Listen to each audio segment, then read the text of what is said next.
کاربوهایدریتونه د هغو دریو لویو مغذي موادو له ډلې څخه شمیرل کېږي چې د بدن د انرژۍ تر ټولو اصلي سرچینه ګڼل کېږي. په ورځني ډول له 45 سلنو څخه تر 65 سلنو پورې د بدن انرژي برابروي. کاربوهایدریتونه د کاربن، هایدروجن او اکسیجن له مالیکولونو څخه جوړ شوي دي. 1 ګرام کاربوهایدریت 4 کالوري لري چې د بدن لپاره د میتابولیزم او د انرژۍ د برابرولو په برخه کې د پام وړ ارزښت لري. همدارنګه د بدن د ځینو غړو په ځانګړې توګه د مغز، عصبي سیستم او عضلاتو د انرژۍ اصلي سرچینه همدا کاربوهایدریتونه دي. د انسان په وجود کې د کاربوهایدریتونو نشتون او یا هم کموالی د بدن پر غړو منفي اغیز لري. په ټوله کې کاربوهایدریتونه په دوو برخو ویشل کېږي: ساده او پیچلي.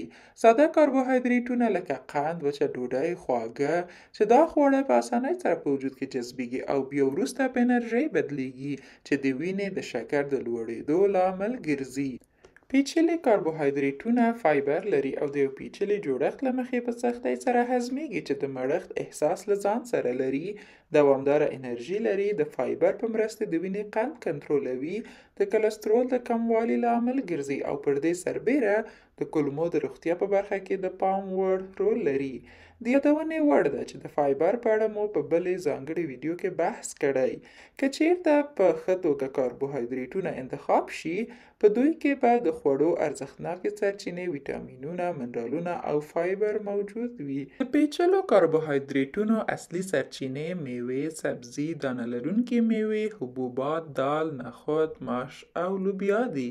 که څه هم ساده کاربوهایدریتونه د بدن لپاره انرژي برابروي، لکه نوشابه چې هیڅ خوراکي ارزښت نه لري او یوازې د دوی انرژي په مستقیمه بڼه وینې ته دننه کېږي او د وینې شکر لوړوي. که چیرته کاربوهایدریتونه زموږ د ورځنۍ اړتیاو څخه زیات ترلاسه شي، لومړی په ځیګر کې د راتلونکي ګټې اخیستنې په موخه پر ګلاکوژن بدلیږي، خو که چیرته ګټه ترې وانخیستل شي، د وخت په تېرېدو سره په غوړو اسیدونو بدلیږي. که چیرته کاربوهایدریتونه په ښه توګه انتخاب شي، په دوی کې به منرالونه، ویټامینونه، فایبرونه او مغذي مواد وي. د وروستۍ خبرې په توګه که ووایو چې کاربوهایدریتونه موږ ته جدي ګواښ نه دی، بلکې زموږ ښه ملګري او ترڅنګ یې د بدن لپاره د انرژۍ د تولید لویه سرچینه هم بلل کېږي، خو په دې شرط چې له طبیعي سرچینو او د ورځنۍ اړتیاو سره سم ترلاسه شي.